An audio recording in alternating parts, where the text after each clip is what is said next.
Boy, have you ever made a mess of things. Did you really ask this woman what you gotta do to make her love you? Don't you realize that she's in training to be a nun? If I were you, I'd worry about what's gonna happen when lightning strikes you. I don't think there's anything you can do to make her want you. Do you realize the sad, sad situation you put her in? First of all, she's taken a vow of chastity. Second, you're blackmailing her and holding her brother Claudio's life in your very hands. And it's getting even more and more absurd because I have a feeling that even if she did consent to your indecent proposal, you still wouldn't keep your end of the bargain and save her brother's life. You're asking me, why can't we talk this over? Because what you did was a breach of your responsibility, and justice demands that you behave like the honorable man Duke Vincenzio took you for. It seems to me that you had your wits about you until you laid eyes on Isabella. What do I got to do to make you realize that you've thrown your high standards for morality and living without lust right out the window the moment you saw her? You even acknowledged that it's your sin and not hers. What have I got to do to make you realize how wrong this is to her and to her brother, not to mention poor Mariana? Why don't you ask her if you could talk this over? So get a grip on yourself, Lord Angelo. If Duke Vincenzio finds out what you've been up to, I hope that you will have the class to come clean and apologize, even when for you, sorry seems to be the hardest word.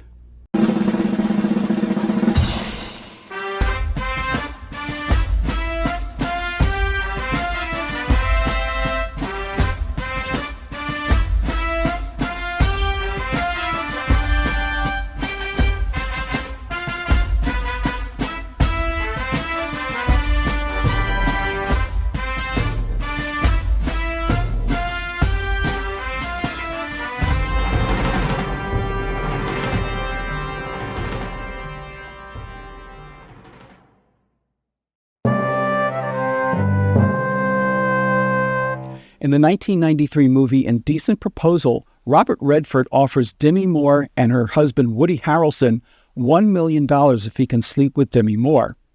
In Measure for Measure, you will see how a similar proposition is made by Lord Angelo to a woman who's just entered the convent and wishes to save her brother's life. Duke Vincenzio of Vienna leaves the city and appoints Lord Angelo, a strict judge, to act as his deputy until he returns. Lucio, a frequenter of brothels and alehouses, and some soldiers are bantering when Mistress Overdone, the operator of a brothel, scolds them for their flippant talk. She compares their bad behavior to that of the relatively upstanding Claudio, who is soon to be executed for the crime of sleeping with a woman out of wedlock. Lucio is astonished at the news and rushes off. Pompey Bum, an employee of Mistress Overdone, enters and brings her more distressing news. Lord Angelo has issued a proclamation that all the brothels in the suburbs are to be torn down. On his way to prison, Claudio explains to Lucio what has happened to him. Claudio was engaged to be married to his lover Juliet, but as they had not yet completed their legal technicalities, they were still considered unmarried when Juliet became pregnant. Lord Angelo is enforcing laws that Vincenzio had let slide, including a legal clause stating that fornication is punishable by death. Hearing this, Lucio leaves to visit Claudio's sister, a novice nun named Isabella, and asks her to intercede on Claudio's behalf.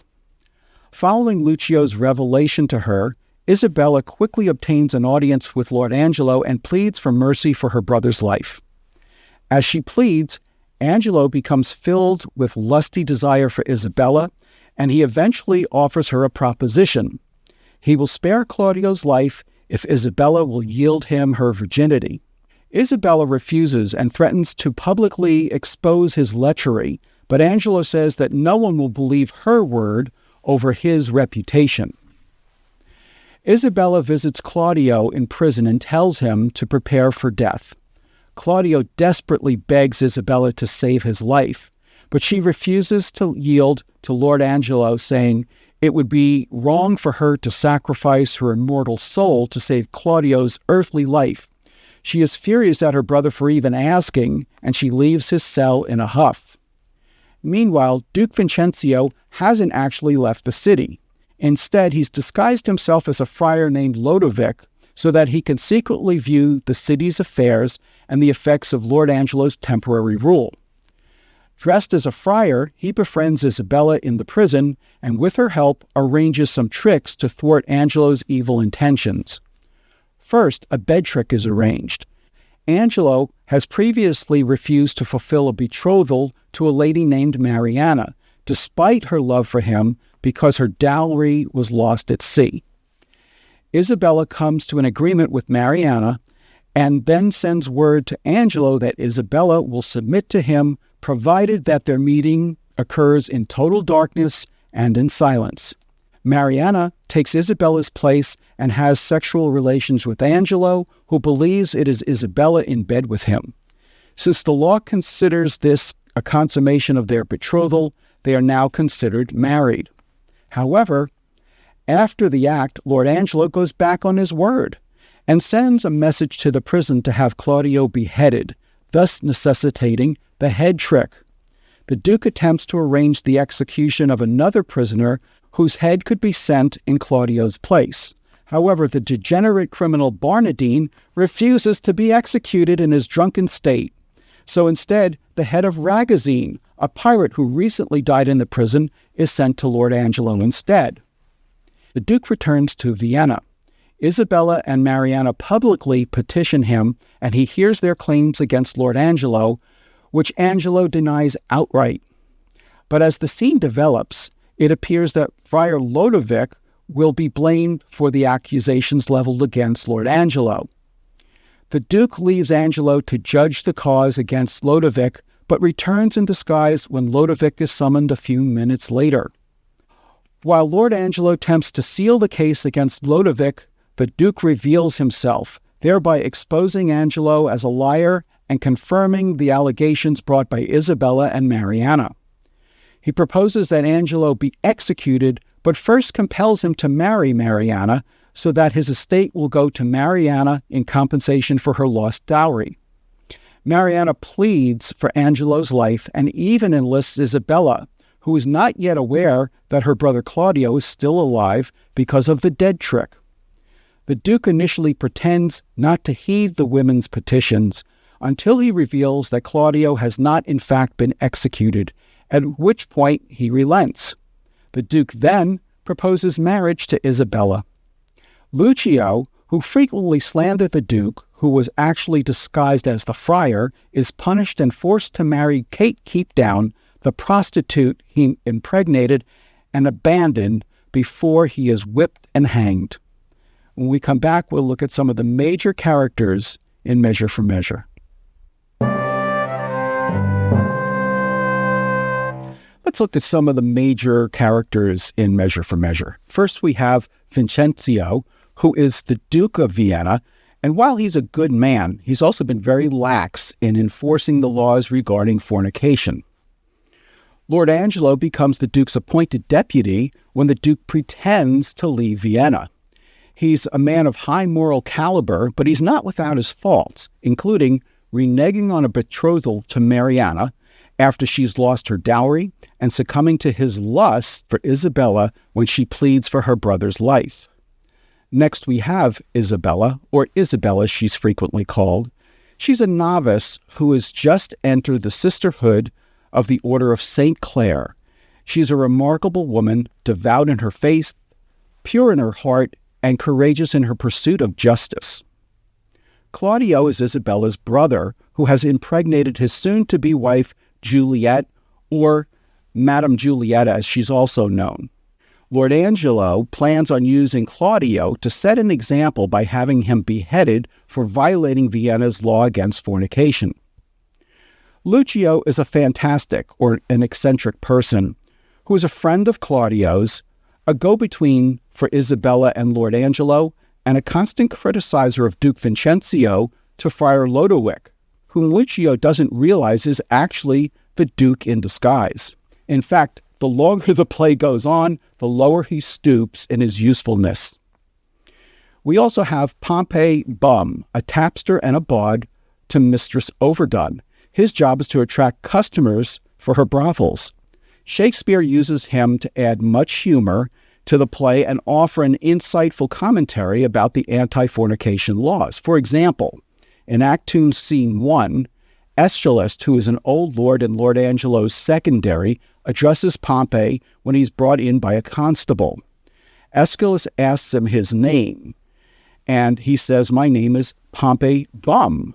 Bum is the British word for rear end. And Aeschylus comments, "Troth, your bum is the greatest thing about you, so in the beastliest sense, you are Pompey the Great. Pompey, you are partly bawd. Pompey, howsoever you color it in being a tapster, are you not? Come, tell me true, it shall be the better for you." And Pompey pleads, "Truly, sir, I am a poor fellow that would live." Aeschylus replies, "How would you live, Pompey? By being a bawd? What do you think of the trade, Pompey? Is it a lawful trade?" And he replies, "If the law would allow it." And Aeschylus says, "But the law will not allow it, Pompey, nor shall it be allowed in Vienna." Pompey asks, "Does your worship mean to geld and splay, meaning spay, all the youth of the city?" Aeschylus says, "No." And Pompey replies, saying, "Truly, sir, in my opinion, they will to it then." Aeschylus says, "There are pretty orders beginning, I can tell you. It is but heading," which is beheading, "and hanging."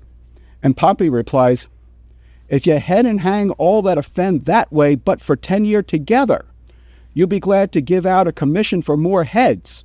If this law hold in Vienna 10 year, I'll rent the fairest house in it 3 pence a bay. If you live to see this come to pass, say Pompey told you so." And finally, we have Elbow, who is the poor duke's constable and is responsible for cleaning up all the vice in Vienna.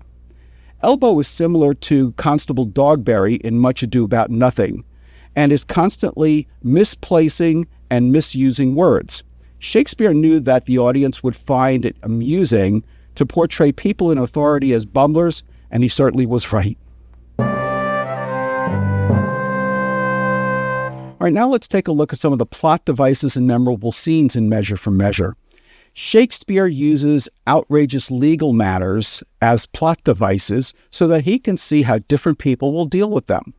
In The Merchant of Venice, it was a bond requiring a pound of flesh as payment. In Measure for Measure, it is a previously unenforced law requiring execution as punishment for fornication. This allows Shakespeare to show how different people with different roles and values will address life's problems. Another one of Shakespeare's most popular plot devices is disguising characters as someone else. In Measure for Measure, Duke Vincentio spends the majority of the play disguised as Friar Lodowick so that he can observe firsthand what people are doing in his absence. Shakespeare also does this in Henry V, when the king disguises himself to walk unrecognized among the soldiers the night before the Battle of Agincourt. As a result of the Duke's disguise, he learned that Lord Angelo has been corrupted by power, that Isabella is a good and virtuous maid, whom he eventually asks to marry him, and that Lucio is a slanderous gossip who not only has nothing good to say about the Duke, but brags about how he impregnated a prostitute by the name of Kate Keepdown and lied to avoid having to marry her. Next we have Act 2, Scene 2, when Isabella first goes to Lord Angelo and begs for her brother's life. This is a crucial scene for 2 reasons. First, we see how skillful Isabella is in moving people with her words and demeanor. Second, we see that Angelo is indeed susceptible to lustful temptation when confronted with a virtuous and desperate woman. When she's leaving, Isabella says, "Save your honor." And Angelo replies, "From thee, even from thy virtue." What's this? What's this? Is this her fault or mine? The tempter or the tempted? Who sins most? Not she, nor does she tempt, but it is I that lying by the violet in the sun do as the carrion does, not as the flower, corrupt with virtuous season. Can it be that modesty may more betray our sense than woman's lightness? Having waste ground enough, shall we desire to raise the sanctuary and pitch our evils there? Oh, fie, fie, fie! What dost thou, Or what art thou, Angelo? Doth thou desire her foully for those things that make her good? Oh, let her brother live. Thieves for their robbery have authority when judges steal themselves. What? Do I love her, that I desire to hear her speak again and feast upon her eyes? What is thy dream on, O cunning enemy, that to catch a saint, with saints dost bait thy hook? Most dangerous is that temptation that doth goad us on to sin in loving virtue. Never could the strumpet with all her double vigor, art and nature once stir my temper. But this virtuous maid subdues me quite. Even till now, when men were fond, I smiled and wondered how. It should be noted that all of the main characters in this play are given a different mixture of good and bad qualities, thus making them more three-dimensional, human, and relatable to the audience. And finally, we have Act 5, Scene 1, when Isabella demands the returned Duke give her justice. This is the longest scene in the play, and typical of a Shakespeare comedy, virtually all of the characters are present for it. But what's most unique about this scene is that the Duke asks Isabella to marry him, but there is no instruction as to how she's supposed to answer. Since it's a comedy, most readers presume that she will say yes, but Shakespeare has left it up to your imagination. When I started doing seminars, I asked a man why he was coming to my seminars. He paused for a moment and he said, "You stir up ideas in my head." I think that's what Shakespeare is doing here, so feel free to write your own ending. All right, now let's take a look at some of the major themes and motivations in this play. We'll start with power and justice. In Measure for Measure, we see a classic power struggle between Lord Angelo and desperate Isabella. He is in a position to wield enormous influence over her in order to save her brother's life. But unlike most people faced with this dilemma, she doesn't back down and stands by her principles and faith. Thus, Isabella uses her power and the assistance of the disguised Duke to receive justice for her wrongs. As we see, justice often has many gray areas. The anti-fornication law has been on the books for many years, but has not been enforced. Lord Angelo believes that justice must be carried out, and so he begins enforcing the laws. However, it is also Angelo who must face justice when he abuses his power to pursue Isabella in a lustful way. The fact that he is called to account at the end of the play demonstrates that he too will receive justice. Let's continue with some more themes in this play. Lust and innocence. In Measure for Measure, lust is prevalent throughout the entire play. Other than Pericles, this is the only Shakespeare play with several scenes taking place in a brothel. We have fornication run rampant, houses of ill repute being torn down, and we have Lord Angelo, the deputy, who has been left in charge, who cannot stop lusting over the virtuous and desperate Isabella. There is an overarching message that while we are all given to temptations, we need to find it in ourselves to learn to overcome them. If we don't, then laws need to be created to teach us how to govern ourselves. In other words, when we abuse our privileges, our freedoms are taken away. In Isabel, Shakespeare created one of the most admirable and virtuous female characters. If she has flaws, we don't see them. She is resolute in her convictions, and she does not waver. We see this after Claudio, her brother, begins to panic and fear his own death. As he talks with Isabel in his prison cell, he begins to grow fearful of what awaits him. And he says, "Aye, but to die and go we know not where, to lie in cold obstruction and to rot, this sensible warm motion to become a kneaded clod, and the delighted spirit to bathe in fiery floods, or to reside in thrilling region of thick-ribbed ice, to be imprisoned in the viewless winds and blown with restless violence round about the pendant world, or to be worse than worst of those that lawless and uncertain thought imagine howling, 'Tis too horrible. The weariest and most loathed worldly life that age, ache, penury, and imprisonment can lay on nature is a paradise to what we fear of death. After he relates this to Isabel, Claudio pleads to her to go through with Angelo's request, but Isabel is made of stronger stuff and doesn't yield to his temporal petitions, and she angrily replies, "O you beast! O faithless coward! O dishonest wretch! Wilt thou be made a man out of my vice? Is it not a kind of incest to take life from thine own sister's shame? What should I think? Heaven shield my mother played my father fair, for such a warped slip of wilderness ne'er issued from his blood. Take my defiance, die, perish. Might but my bending down reprieve thee from thy fate. It should proceed, I'll pray 1,000 prayers for thy death, no word to save thee."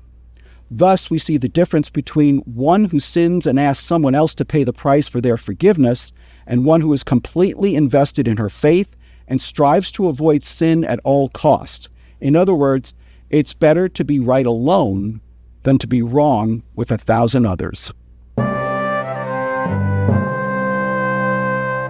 As we move into some of the most powerful lines in Measure for Measure, there's also some very short but amusing lines worth mentioning.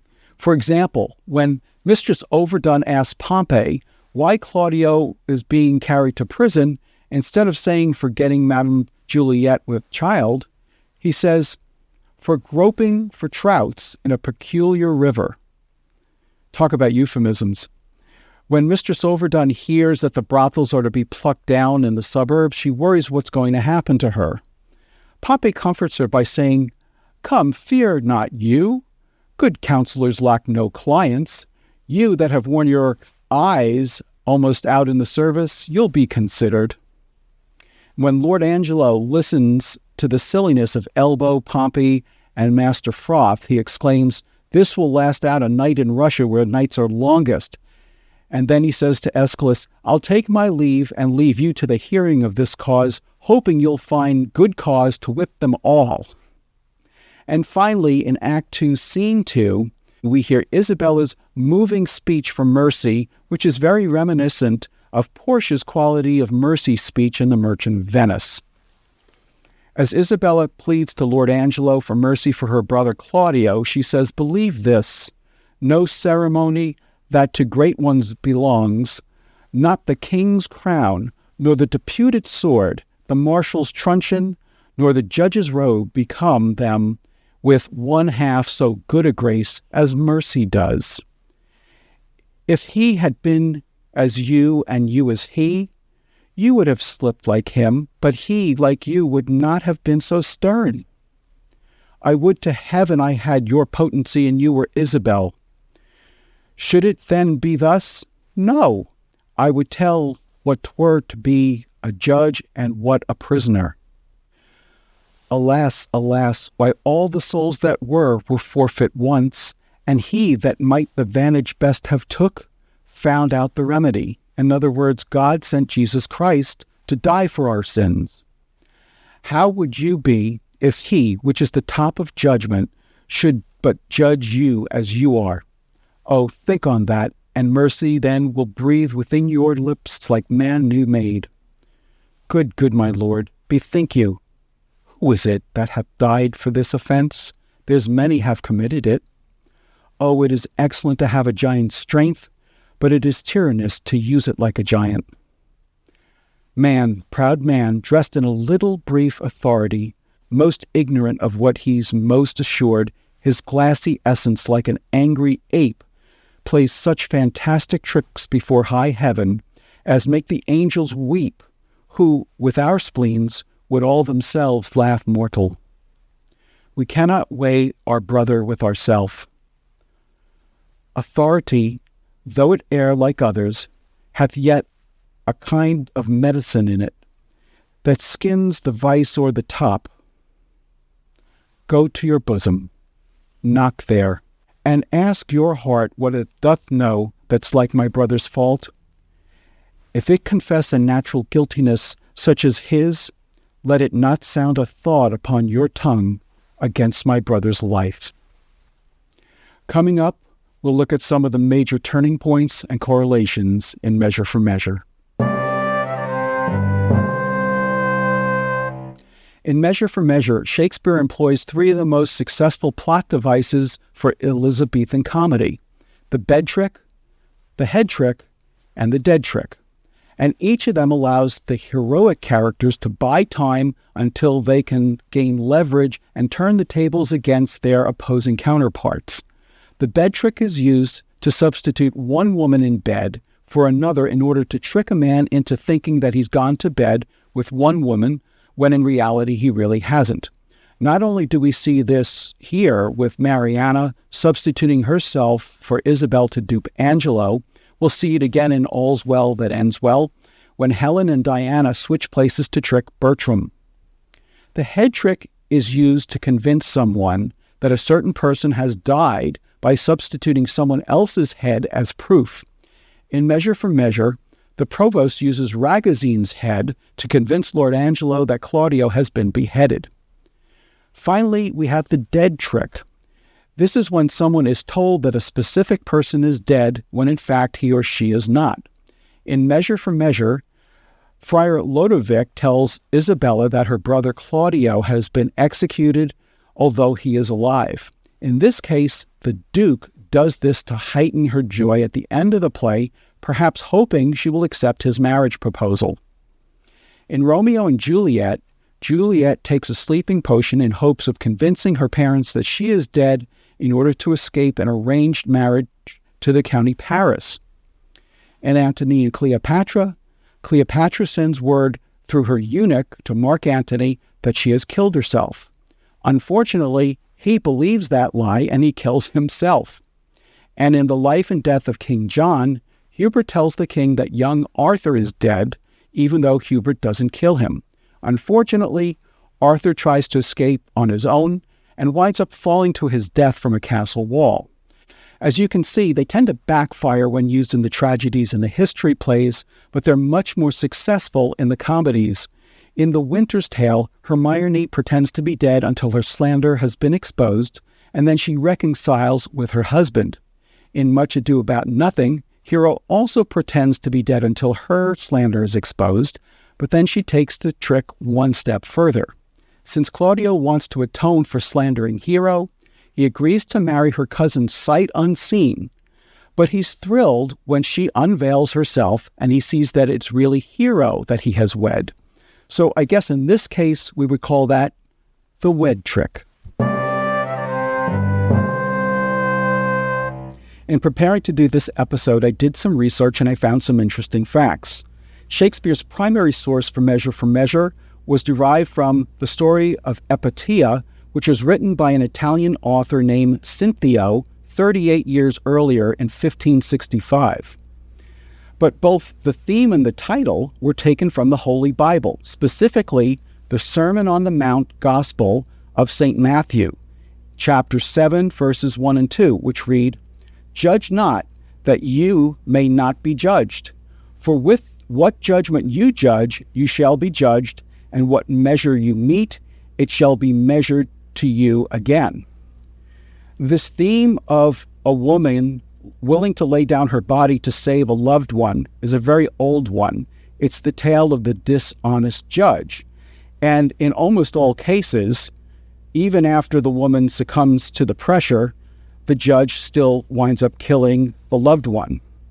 Bob Dylan wrote a song called The Seven Curses about a horse thief, and the same thing happens there. Led Zeppelin also wrote a similar song called Gallows Pole with the same results. But it's only in Measure for Measure that we see Isabella come out on top as a winner and receive justice. Now let's take a look at some of the excellent actors in the 1979 BBC Shakespeare version of Measure for Measure. The BBC splurged to get Kate Nelligan to play Isabella, and she was perfectly cast in this role. In fact, it's the only time she appears in any of these Shakespeare plays. Tim Pigott-Smith, who plays Lord Angelo, also played Harry Percy, or Hotspur, in Henry IV Part 1 that same year. Christopher Strawley, who plays Claudio, also plays Benvolio in Romeo and Juliet, 1 year before this one. Frank Middlemass, who plays Pompey Bum, also plays the Fool in the 1982 version of King Lear. Kevin Stoney, who plays Aeschylus, also plays Rinaldo in the 1981 version of All's Well That Ends Well. Christopher McHenry, who plays Lucio, also played Mercutio in the 1968 Franco Zeffirelli version of Romeo and Juliet. Alan Armstrong, who plays the Provost, also played Monsieur Thénardier, the master of the house, in the 10th anniversary concert of the Broadway musical Les Miserables in 2018, and both Alan Armstrong and Christopher McHenry each played multiple parts in the 1982 Royal Shakespeare Company version of Nicholas Nickleby opposite Roger Rees. And now get ready for today's trivia challenge, which is called Everybody Plays the Fool. All right, now it's time for today's trivia challenge called Everybody Plays the Fool. I'd like you to identify the Shakespeare play for which these fools are known. Number 1 is Yorick. Number 2 is Touchstone. And number 3 is Feste the Jester. When we get back, we'll look at some relevant lessons from Measure for Measure, and I'll have the answers to these questions for you. All right, so how did you do with today's trivia challenge, Everybody Plays the Fool? Let's see. You're to identify the Shakespeare plays for which these fools are known. Number 1 was Yorick. Of course, that was Hamlet. Number 2 was Touchstone from As You Like It. And number 3, Feste the Jester, was, of course, from Twelfth Night. Let's look at some relevant lessons from Measure for Measure. First of all, as Lucio says to Isabella, our doubts are traitors and make us lose the good we oft might win by fearing to attempt. In other words, don't allow fear to stop you from achieving your goals, or you will miss the opportunity to right wrongs and achieve justice. Next, if you're a leader, make sure that you observe the people you promote or delegate authority to, because ultimately you are responsible for the outcome. And third, realize that there are always going to be temptations, but as Angelo says, 'tis one thing to be tempted, another thing to fall.